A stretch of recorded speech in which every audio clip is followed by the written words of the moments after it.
So here we are in last lesson and the first part of The Solitary Reaper by William Wordsworth. અહીંયા આપણે જોશું કે કવિ છે એ ક્યાંક પહાડી જેવા વિસ્તારમાં ફરી રહ્યા છે અને ત્યાં એક જે સ્ત્રી છે અથવા આપણે કહીએ કે કન્યા છે એ ખેતરમાં કામ કરી રહી છે અને એ કોઈ ગીત ગાઈ રહી છે.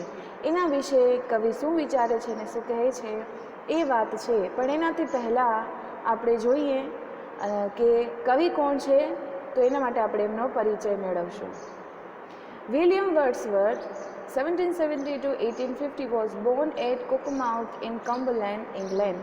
તો ઇંગ્લેન્ડમાં જન્મ્યા છે, કોકરમાઉથ, કમ્બલેન્ડ જેવી જગ્યામાં. He is regarded as one of the foremost English romantic poets and along with S.T. Coleridge is credited with launching the romantic age in English literature. તો એ ઇંગ્લિશ ભાષામાં ઘણા બધા એવા યુગ આવ્યા છે જેમાંથી એક યુગ હતો રોમેન્ટિક એજ. એ યુગના એ મહાન એવા કવિ કહેવાય છે અને એસ.ટી. કોલરીજ જે અન્ય એવા મહાન કવિ હતા એ યુગના, એવું કહેવાય છે કે બંને જણાએ સાથે કહી શકાય કે આ યુગની શરૂઆત કરી હતી. Wordsworth was educated at Hawkshire School and St. John's College, Cambridge. His meeting with Coleridge in 1795 was a turning point in life. તો 1795માં એ એમના મિત્ર એવા એસ.ટી. કોલરીજને મળે છે અને એમની જિંદગીનો બહુ મોટો એમ કહી શકાય કે ટર્નિંગ પોઈન્ટ હોય છે, કારણ કે એના પછીથી એમણે બુક લખી હોય છે અને પબ્લિશ થાય છે અને ઘણી બધી ફેમસ થઈ જાય છે. He decided to devote his life completely to poetry and composed many notable poems. He was given the honor of being Britain's poet laureate from 1843 to till his death. તો એમણે આખી જિંદગી કવિતાને સમર્પિત કરી નાખી અને બ્રિટનના રાજકવિ તરીકે એમણે 1843થી પોતાના મૃત્યુ સુધી એ પદવી ઉપર રહ્યા. Wordsworth and Coleridge together published the Lyrical Ballad in 1798. તો 1795માં કોલરીજને મળે છે અને એમની જિંદગીનો ટર્નિંગ પોઈન્ટ સાબિત થાય છે. બંને સાથે મળીને 1798માં એક કવિતાનો સંગ્રહ બહાર પાડે છે જેનું નામ હોય છે ધ લિરિકલ બેલાડ. અને એવું કહેવાય છે કે આ બુકના પબ્લિકેશન પછી જ રોમેન્ટિક એજની શરૂઆત થઈ હતી.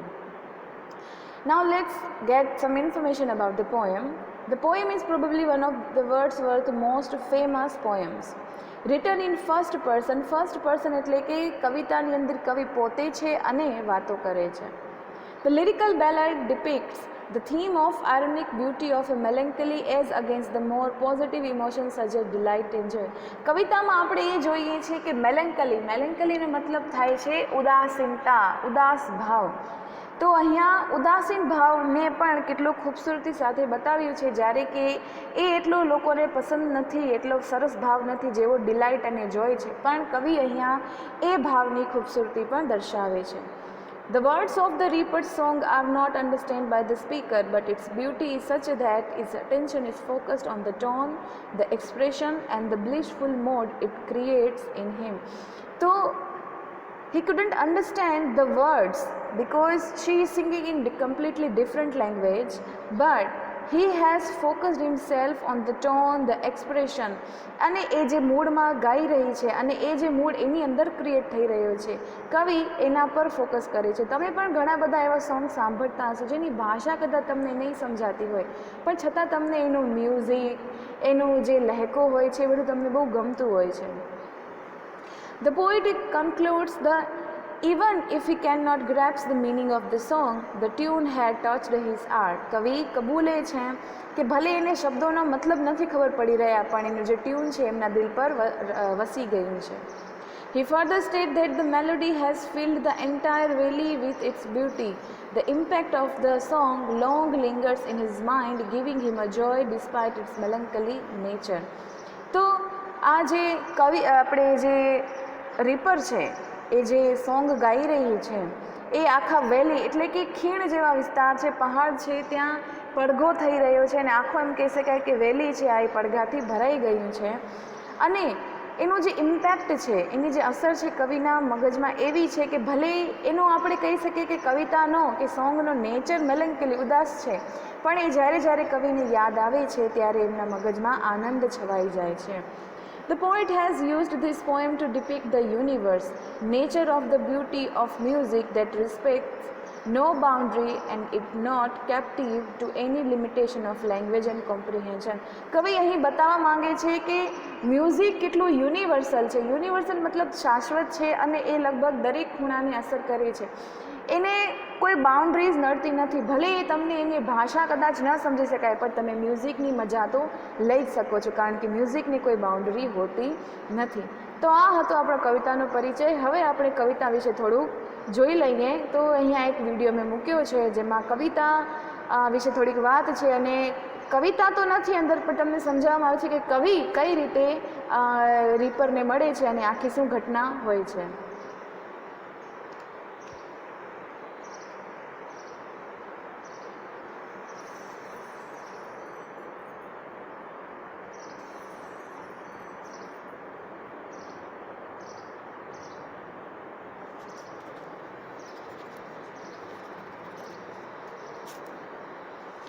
તમે જોઈ રહ્યા છો એ વિલિયમ વર્ડ્સવર્થનું એક બનાવવામાં આવ્યું છે ચિત્ર, જે કવિતા લખી રહ્યા છે.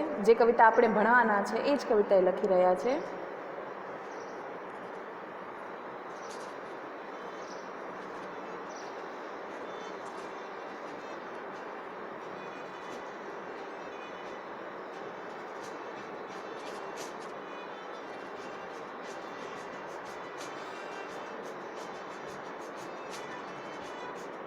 હવે એ યાદ કરે છે એ સમયને જ્યારે એમણે આ કવિતા કે ગીત સાંભળ્યું હતું. I was cycling down a hill and I passed some fields when I saw a young girl, a farm worker, harvesting grain by hand with a sickle. She was so beautiful that I stood out of sight and watched her for a long time. I have never seen anyone more gorgeous. In fact, she reminded me of other beautiful experiences I had in Dash the Song of the Nightingale or the Cuckoo, for instance. It's certainly like to see her again, and I started riding up a hill. As I was standing on the hilltop just now, I heard a very sad and plaintive song. I looked down and saw a young woman weeping. Singing as she did so, she seemed quite melancholy as she sang. But somehow her song brought great comfort and joy to me. In fact, I found it a very emotional experience. As I continued my work along the hilltop, I also heard a nightingale and a cuckoo. But the young farm worker's song affected me deeply, even though I couldn't understand the words. Just now, as I was walking in the valley, I saw a young farm worker in the field. She was singing to herself as she worked. I was so affected by her singing that I stopped and listened. She had a beautiful voice which seemed to fill the whole valley. The song was a sad one, and I couldn't understand the words. But its plaintive tone and melancholy sound touched me greatly.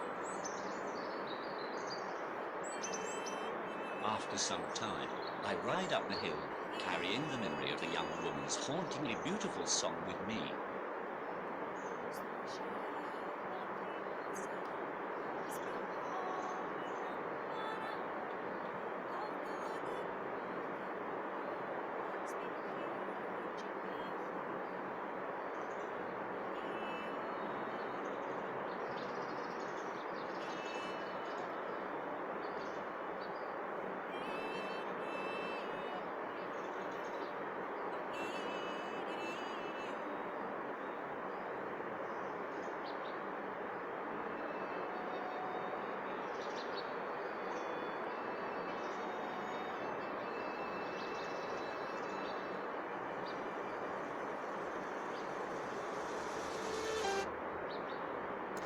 સો તમે કવિતા તો નથી પણ તમને ખ્યાલ આવી ગયો હશે કે કવિ છે એ વારે વારે એ હિલ કે ખીણમાં જતા અને એ જે સ્ત્રી છે કે જે ગીત ગાઈ રહી એને સાંભળતા એમને વધારે રસ હતો કે એ શું ગાય છે, અથવા તો એમને શબ્દો નથી ખબર પડતી પણ એનો જે ટોન હતો, જે મેલેન્કલી હતી ને આખી જે વેલી ખીણ જે એના અવાજથી ભરાઈ જતી એ સાંભળવાની એમને અતિશય ગમતી. તો હવે આપણે કવિતા છે જેના 4 સ્ટાન્ઝાસ છે એ આપણે જોઈએ એક એક કરીને. તો behold her single in the field, yon solitary highland lass, reaping and singing by herself, stop here or gently pass. તો આપણે પહેલી આ 4 લાઇનમાં જોઈએ કે શું છે, તો કે બિહોલ્ડ હર. બિહોલ્ડનો મતલબ થાય છે લુક, જો. તો કે છે કે જો સિંગલ ઇન ધ ફિલ્ડ, એ જે છોકરી છે આખા ફિલ્ડ એટલે ખેતરમાં એકલી છે. Yon solitary highland lass. Yon means that, solitary કે એકલી છોકરી જે છે. હાઇલેન્ડ, હાઇલેન્ડ મતલબ કે એ જે જગ્યા ત્યાં ફરી રહ્યા છે સ્કોટલેન્ડમાં, ઇંગ્લેન્ડની બાજુનો પ્રદેશ છે, ત્યાં હાઇલેન્ડ નામની જગ્યા છે જ્યાં પહાડો, ગ્રીનરી બહુ બધી છે, ત્યાં ફરી રહ્યા છે. અને લેસ, લેસ મતલબ કે સ્કોટિશ લેંગ્વેજમાં યંગ ગર્લને લેસ કહેવામાં આવે છે. તો કે છે કે જો પેલી છોકરી જે ખેતરમાં એકલી છે, reaping and singing by herself, પોતાની રીતે રીપ એટલે કે જે અનાજ છે કે કંઈ પણ છે એને લણી રહી છે અને ગીત ગાઈ રહી છે.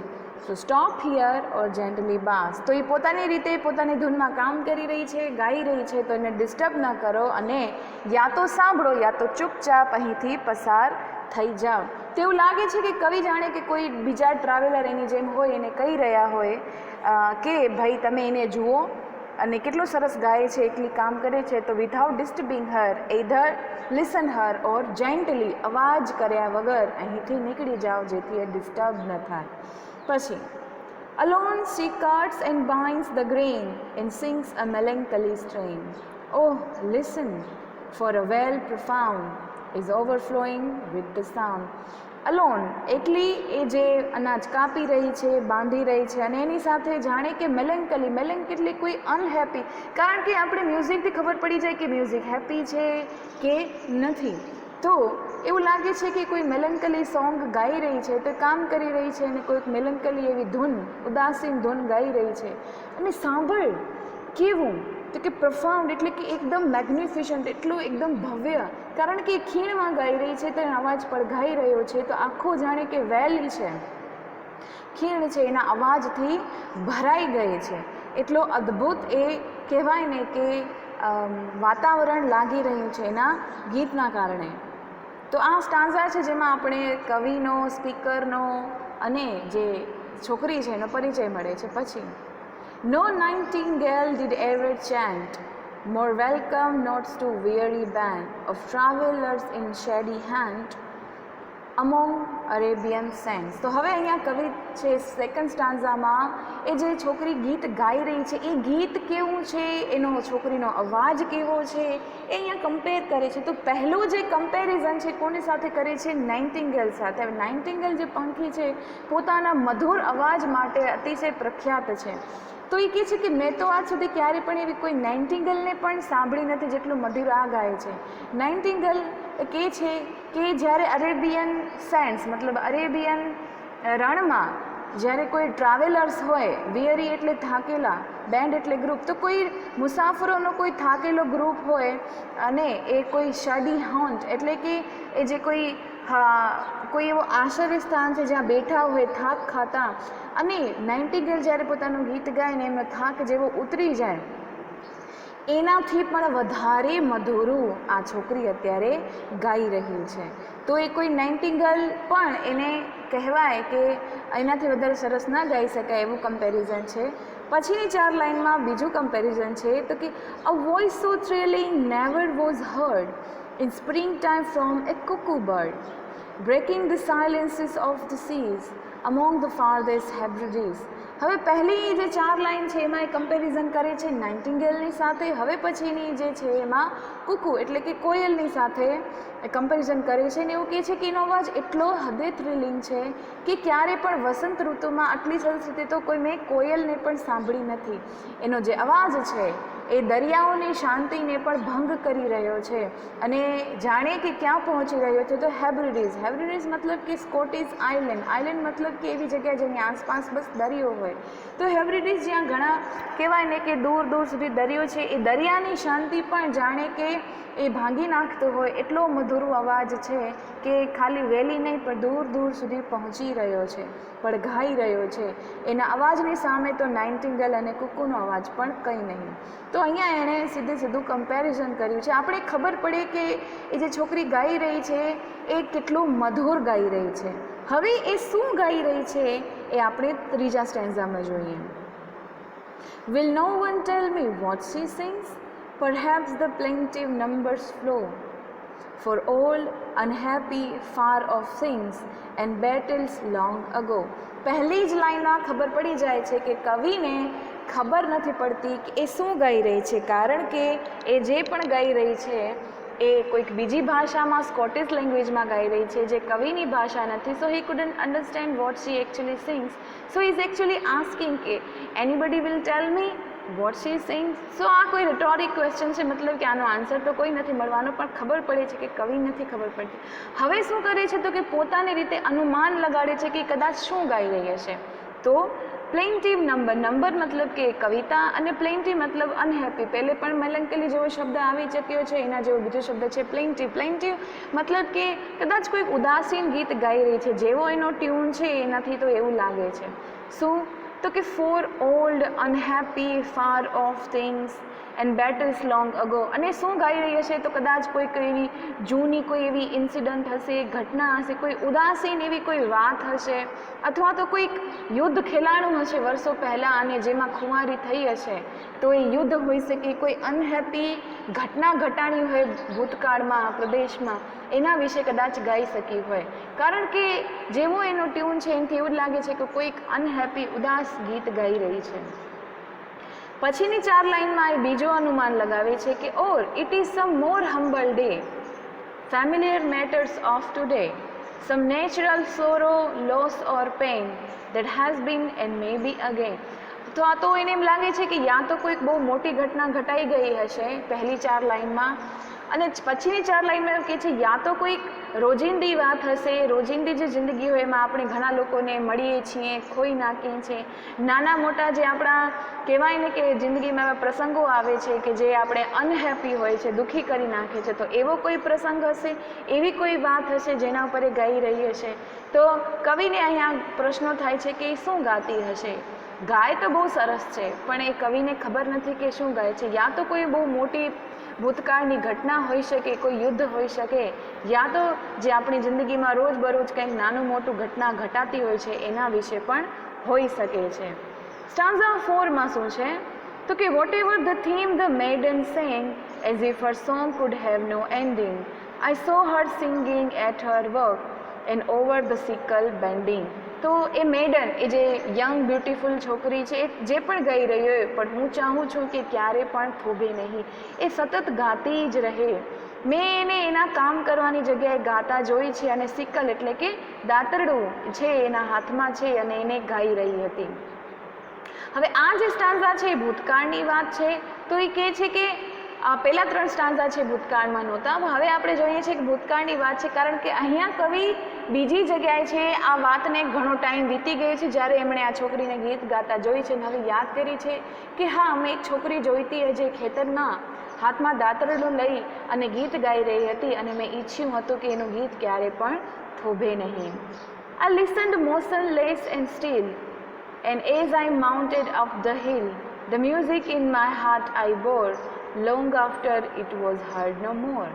તો મોશનલેસ, મેં કોઈ પણ જાતના હલન ચલન કર્યા, એકદમ સ્થિર થઈને એકદમ ધૂનમાં એની ખોવાઈને સાંભળ્યું છે. એમ જ્યારે હું માઉન્ટેડ એટલે કે પછી જ્યારે હું ડુંગર ઉપર ચડી ગયો, ધીમે ધીમે એનો અવાજ સાવ ધીમો થતો થતો થતો બંધ થઈ ગયો. એ મ્યુઝિક હંમેશા માટે મારા દિલમાં રહી ગયું.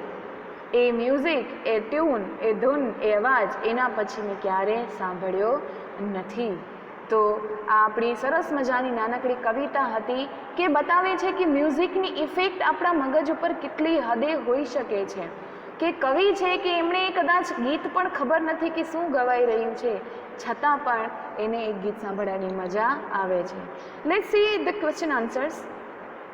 For what William Wordsworth has credited? So he has credited that he has launched Romantic Age with S.T. Coleridge. What honor he had been given to him that he was a poet laureate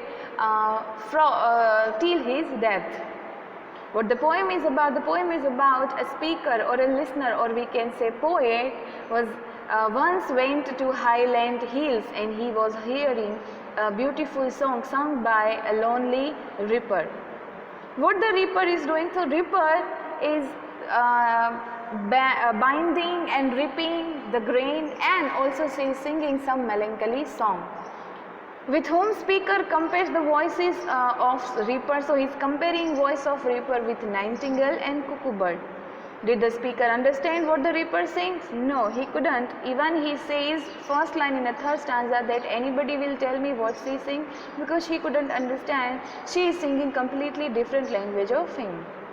What the speaker thinks about what the reaper is singing. So because he couldn't understand what she is singing, so he is just assuming that maybe she is singing some past incidents, some battles, or she is singing some loss and pain of a day-to-day life.